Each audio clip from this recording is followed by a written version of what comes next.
It's my day for $1.75 items. I'm so excited. All of these are $1.75 each. I love it. I'm on a roll. Hi guys, I'm Belinda, and my husband Pat and I love to buy secondhand merchandise. We make it over, we resell it, and we decorate with it. Today, we're going to take you with us to a thrift store that we got stuff for $1.75, and then we're going to show you how we made over a couple of the items. If that's what you like, welcome to Pretty Tattered. Going into one of our favorite thrift stores, St. Paul's. $1.75 for this adorable basket. This has to be my bargain of the day. It's my day for $1.75 items. I'm so excited. All of these are $1.75 each. I love it. I'm on a roll. These are $3.50 each, but $1.75. Look, more $1.75 stuff. These are $1.75, but they're real thin. They're too thin, I think. Well, these are $1.75. Up here, candle holders. The candles are $1.75. I'm finding another good one for $1.75 though, but I'm looking. Not sure what I would do with it though. Missing something. Those are heavy duty. Kind of expensive. Alright, I'll keep you updated on any other $1.75 items that I find. What is that? $5.25. George Washington. I love the frame, but it's kind of expensive. I like cheap frames. I'll keep looking. $1.75. These are $3.50, $5.25, too much. I like this, but it's cracked. Isn't that pretty? It doesn't have the lid either, and they want $4.40 for it, but otherwise I think it's kind of cool. USA. That's heavy duty ironstone. Put the dishes now and see what we can find. Pat sometimes finds stuff up at the top shelf. Interesting things on Pat.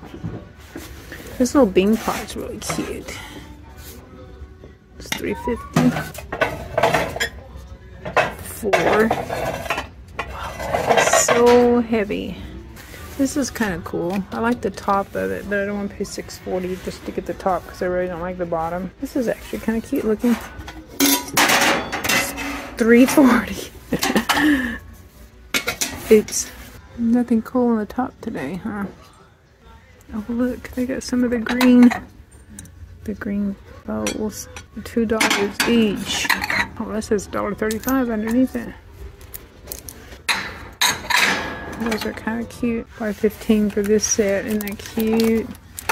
I love the blue and purple. Here's some ironstone. Let's see what this stuff. Look at these thick plates. Oh my goodness. What's it say? Oh, it says Crestware. Oh, that's really cool. I like those. $4. Dang it. I absolutely love that. I'm thinking about that. About that for me. Oh, it's got a little... Oh, that's just greasy though.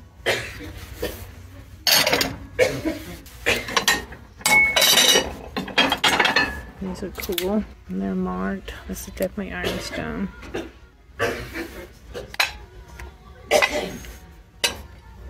We found these ironstone. I'm going to get 4 of those. Pat's picking me out some that aren't chipped and don't have stains. And I'm definitely going to get those. These are really old. This is 90 cents. It's not old, but think about, you know, putting some kind of label on it. This I'm going to get for my own collection. It's Homer Laughlin. It's just one little bowl, but it's 90 cents and it's so thick and so cool. Cool. I love these things. And they are stackable. And these are just old, like cafe. We used to have in the old cafes. So cool. Okay, so we got 4 of those. I hope you guys enjoyed thrifting with us at the St. Vincent Paul thrift store. We just love it there, and so we hoped you guys would enjoy going with us and seeing all the great stuff. Now, I want to show you what we did with these 2 vases that we only gave $1.75 each for. And I'm so excited to show this to you, so stick around because that's what we're about to do now. First thing I did is I took them outside and I spray painted both of them with white flat spray paint. Okay, the first thing I want to do here is I want to put a clay mold on this where I or where it's got a dent on it. I think I want to do something like this design. Isn't that pretty? Let's give this a try. Squish this all in here.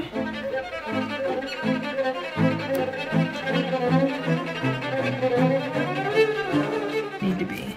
So I kind of go through and I push it back a little bit just to make sure that I don't have a whole bunch of excessive stuff hanging over. So that looks really pretty. I'm going to put some glue on it now. On there, and then I like to rub it all over it really good so I can get all the way down to those edges. Line it up where I want it. I already like that. Isn't that pretty? I need a little wet towelette. I got glue all over me. These little wet towelette things are so good. Okay, using one of the smaller designs in the silicone mold, I pressed in the clay, and then I took the clay out and I added some Titebond glue that dries clear, and then I just applied the clay to around the edge, the upper edge of the vase, because I just thought it looked better there. And then I just took a soft tool. It's a clay tool that has kind of a rubber tip, and I just go around the top and the bottom just to make sure there's no gap showing and that it's all pressed down really good so that it will dry that way and not leave, like I said, any gaps. After I added the ring around the vase, it just seemed like it needed something else. So I actually had a new silicone mold that I was excited to try out. It has birds. So excitingly, I tried one of the bird molds, and I think this is going to be so cute on here. I just put the clay in the mold and I wipe it with my thumb just to get all the excess off, and sometimes I use a little wet towelette just to go across it. That just helps smooth it out a little bit better. Once I'm sure that I've got it all smoothed down, I remove the little clay piece, and then I just kind of smooth around the edges of it. It just makes it look ugly whenever you apply it if you don't get it all smooth around the edge. Then I have to decide where I want it, if I can hold on to it long enough. And at first I just wanted it kind of on there separate from the other clay pieces, but then I decided, you know, it looked really cute if it looked like it was kind of propped up on the little design in the middle, because it has, you know, its little feet are attached. So I thought, you know what, that might be really cute. So I add some Titebond glue, and then I apply it where I want it, and then just kind of smooth around the edges. Now for the other side, I use the same mold but a little flower design. Add the glue to this clay and I apply it right opposite of the bird. And now comes the time when you just kind of stand back and admire your work. And surprisingly, I actually really admire this. I'm impressed. What I've decided to do on this one is I'm just going to antique it. I always have paper towel, my antiquing wax, the brushes I need, and some of these little wet wipes or towelettes, whichever you want to call them. So I'm just going to kind of go in these crevices. I'm not going to get like real picky. I think to save time, I will probably speed this up and just kind of do this like this. I'm already liking it better. This is so much quicker. Just take it and go crazy.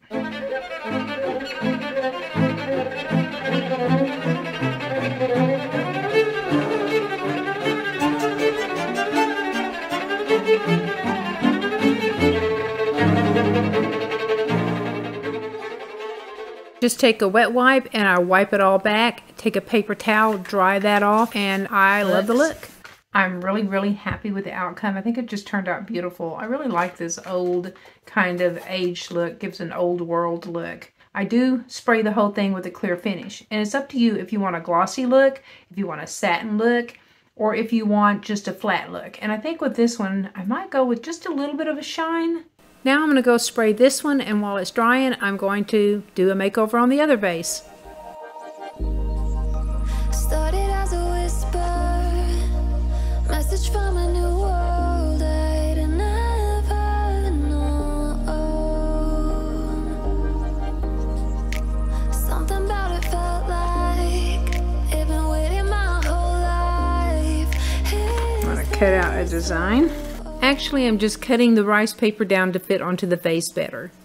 And it's going to crinkle and wrinkle, but I'm kind of okay with that. I'm going to put the Mod Podge directly on this. Normally, I like to do it on the item that I'm going to put the paper on, but since I don't know exactly where it's going to go, I'm going to go ahead and put the Mod Podge on this paper first. Make sure I've got it saturated really good around the edges. Then I'm going to line it up, get an idea of where I want this thing to go. Really not that sure. I'm going to put some kind of clay design around this.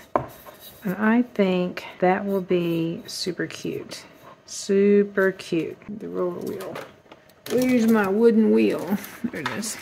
I get these rollers for 50 cents to $1 at the thrift stores, and they work great. It is so cute. I just love, love, love these little bunny things that I got. I got these on Etsy. I do not remember the name of the shop, but I will leave it in the description for you guys. I think I'm going to go ahead and put some Mod Podge over this too, over the top of it. But I will leave in the description the name of the shop. There's 6 of them. There's 6 mini rice paper sets. It's called LTD Collection. I'll put these back under here to keep it from rolling around. But he is so freaking cute. Doing some experimentation here.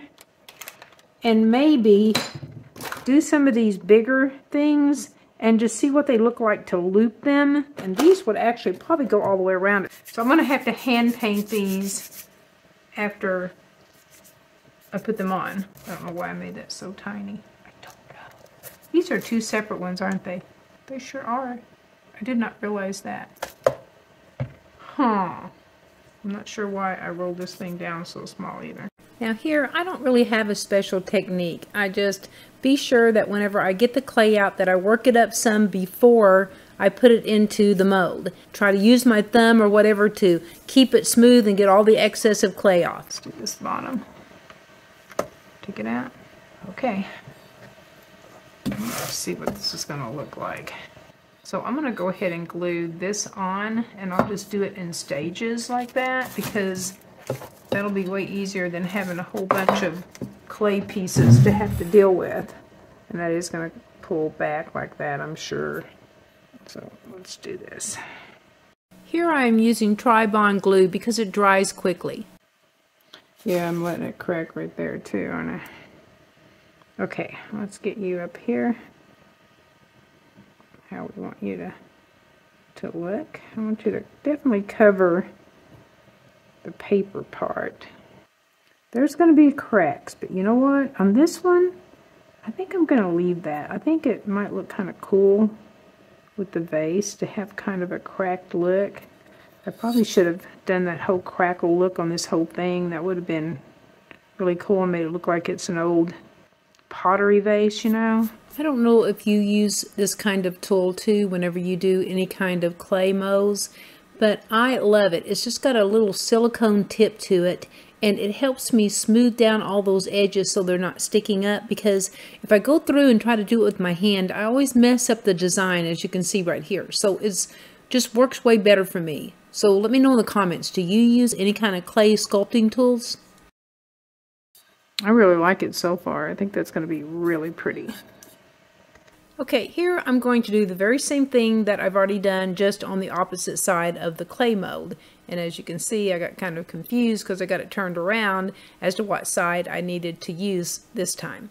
So anyway, once I finally got that figured out and I got my brain straight, I put the clay in the mold and did the same, you know, just smooth it out with your thumb, get off the excessive clay, and then I just applied it to the opposite side of the vase. I just want to be sure that I'm covering the edge of the little rabbit decoupage paper. And just like the other side, I use my Titebond glue and I just rub it on with my finger, making sure I get the glue all the way to the edge so it sticks down better. I needed more clay to go over the top of the rabbit design, so I added some more clay to the mold, and I used more of the upper part of the design that I had already used. That way it can go up over the top and match up and look like it's supposed to be that way, because, well, actually it is. I think. Yes, definitely. And I'm not going to press a whole lot on this, because if I have to adjust this to get the other one on there, I want to be able to do that before it's all set down in there. And of course, I do the very same thing for the other side.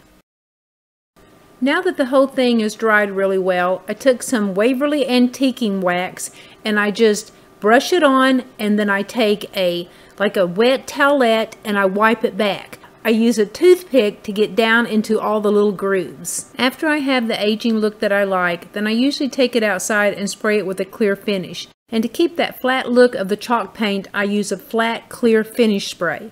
And after that dries, it's all done. And looks absolutely adorable. Does this inspire you to take some things that otherwise would have been thrown away and do things like this to it and save it and make it a beautiful decor that will last for a long time? Let's get out there and recycle, guys.